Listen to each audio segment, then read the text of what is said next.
All right, let's finalize the menu, Sean. Big menu. Bracketology here. Playoffs are here. Big moment. So we're going AFC, NFC. We're moving through it. Shout out our team building us a wonderful display. So first round, let's talk through it. Wild card weekend. Hit me with your board, AFC. Yeah, I got to go with the Texans. I feels like, to me, no one is giving them a chance at home.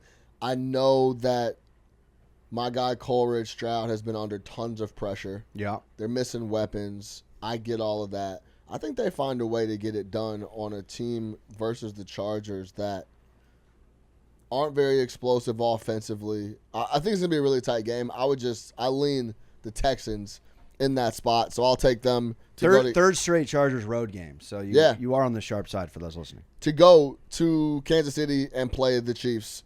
Then I think the Baltimore Ravens are ready. This will be their third time playing the Steelers, and they're just coming off a massive W. Yeah. The Steelers' offense has done nothing but decline the last month. Russell Wilson without Pickens is a 0. Pickens comes back in the fold, and he's a little bit better. So that offense hasn't been very good. TJ Watt isn't getting pressure like he was 3-4 weeks ago as well. Yeah. So I like the Ravens to continue to take care of business at home on the back of Lamar Jackson. Then the Bills. They're not losing the game at home to Bo Nix and a rookie quarterback. Great story, great fun team, great defense, all that.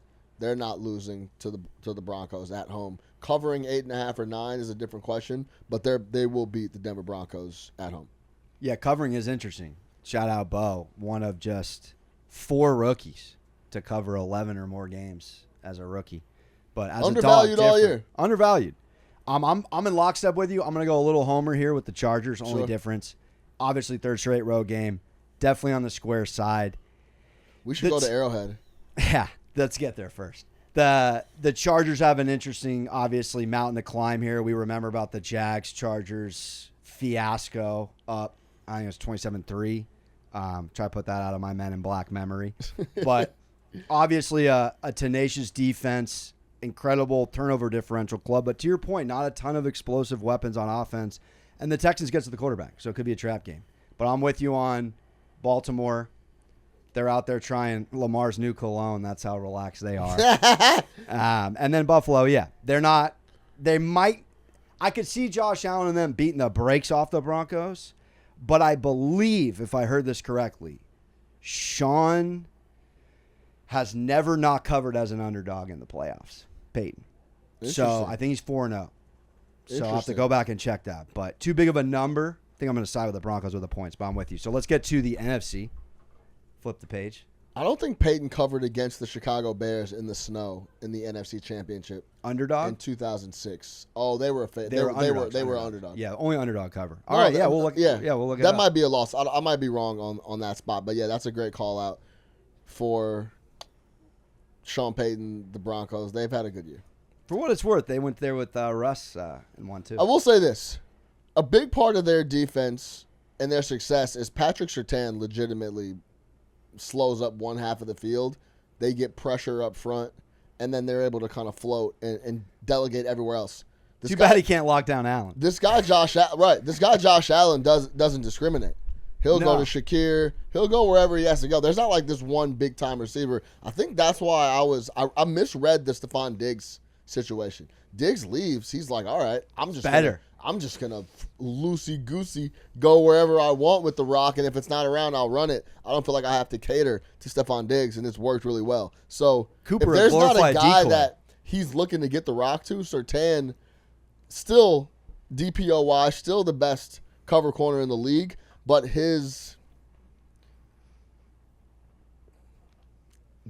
the hold he has on games loses its value a little bit because they don't have a number one Justin Jefferson type guy that they're trying to Jamar Chase type guy that they're trying to force the rock to.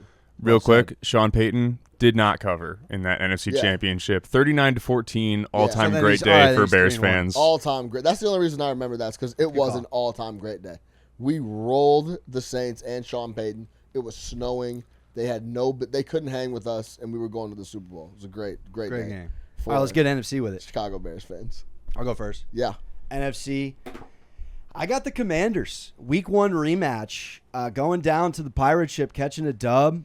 I got a weird feeling. Tampa had the easiest schedule going down the last 6 weeks. And they looked good. They didn't look great. Baker's having an unbelievable, I think, just staple season in a lot of ways. But I got questions about the defense. And, they went down there week 1, no tape ever. First game, Jaden put up, I think it was 3 scores on a pretty quality Tampa Bay team at home. There's got to be one upset in the first round. Even though wild cards historically favorites, I'm going to take the Commanders to kick things off, keeping it rolling real quick. I'll take the Rams. This is the battle of photographic memories. KOC versus McVay. Just video game on video game type ish. But I got to take the hometown team. I know Minnesota could be prime off an L. I just think I think there might be a sneaky LA Rams. Do I dare say going back to Ford Field round 2 and then wrap it up? I got Philly today, tomorrow, the next day. Hurts is banged up. I do think LaFleur and those boys could cover the 4.5, but I think Sirianni's playing a little poker over there with how Hurts really hurt. Last couple weeks, Green Bay has looked gettable, as they say. So, yeah, I agree with that. To get into mine. Yeah, talk to me. I'm going with Tampa Bay. I think the Washington Commanders, great story, frauds, have been completely overvalued. If you go back and look at their game-to-game W's, they're eking games out. Jaden Daniels is doing spectacular things. And it's a rookie quarterback on the road in the playoffs. It's not a big-time spot with a poor defense overall. Yeah. It's not a spot I want to be backing, and I just like the leadership over there with Tampa Bay, Baker, Evans. Why am I blanking on the coach?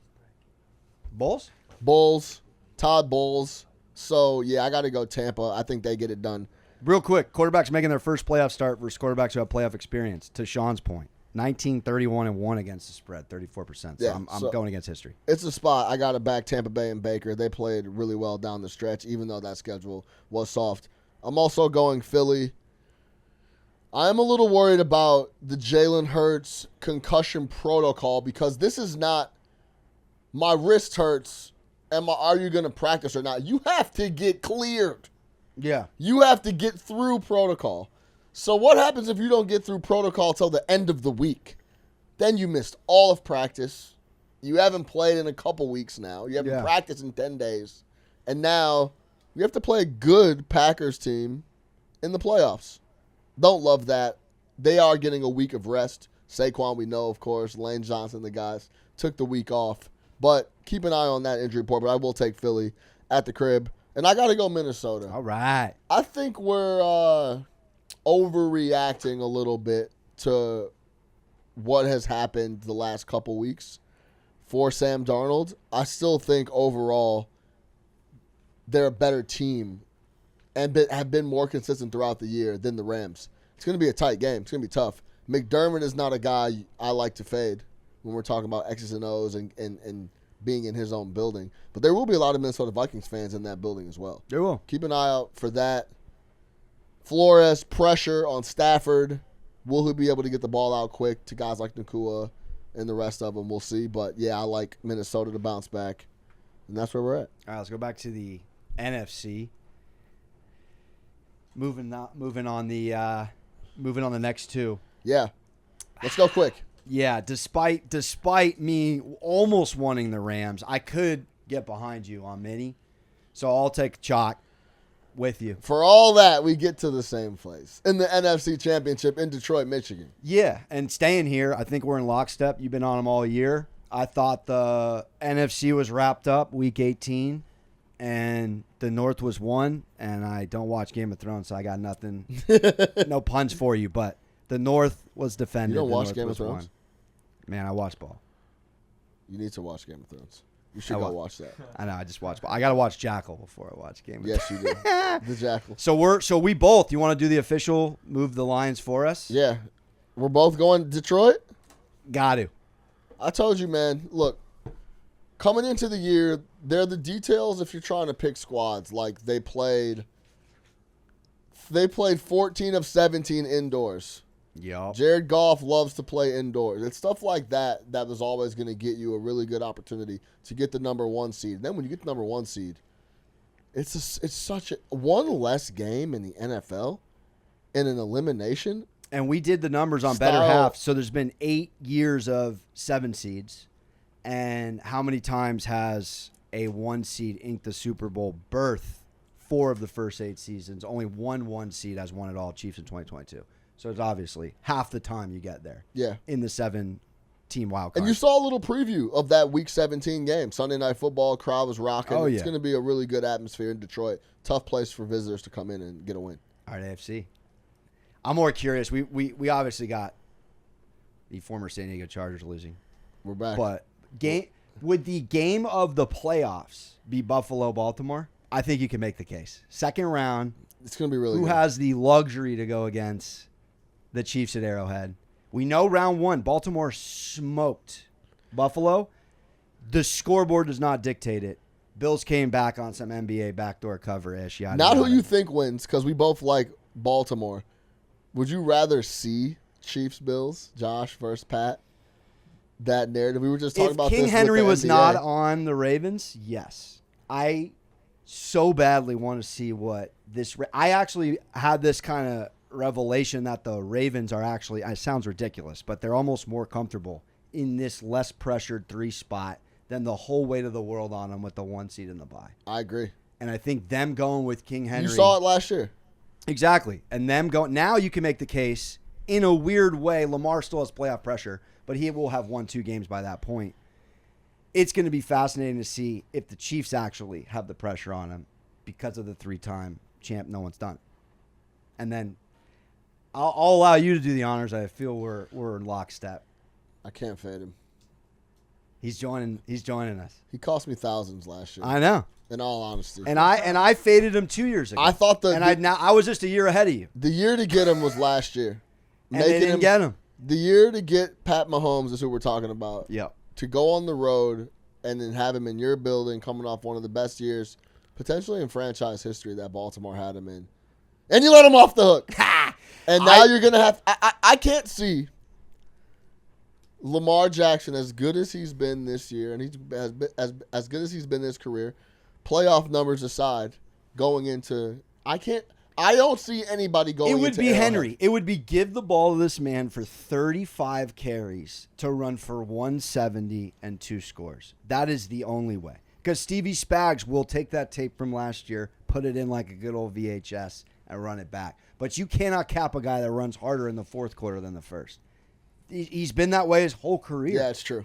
And you even saw it when he was getting his incentive $500,000 touchdown last week. When they're already routing the Browns, he's just mowing through guys in the second half. It's more, how is this Derrick Henry second half going to go at Arrowhead? Yeah. But I think any chance, just for good measure, if Buffalo gets past Baltimore, that they can slay the dragon. Of course, but I'm not predicting it. And then your Super Bowl winner, sir. Lions. Woo! We got more on the fact that that's who I picked in the beginning of the year, and I got to stick with him. But I think it would be a fascinating game. Fascinating indeed. New Orleans hosting. I'm going to go Chiefs out of just utter disgust. 3 straight. Joyless. 3 straight. I will cash a ticket and not smile. 3 straight. Welcome to all the betting. 4 and 6, 5 Super Bowl appearances. And just let it be known that the Broncos covered 10.5-point favorites as the biggest cover under Andy Reid. 5. That was for 5 Super Bowl appearances in 6 years. It would be 4 wins for the Chiefs and Patrick Mahomes. That's unheard of. Guys live in Manhattan rent-free in the AFC noggins. Shout out Joe Burrow. All right. Bracketology, 2025 NFL playoff.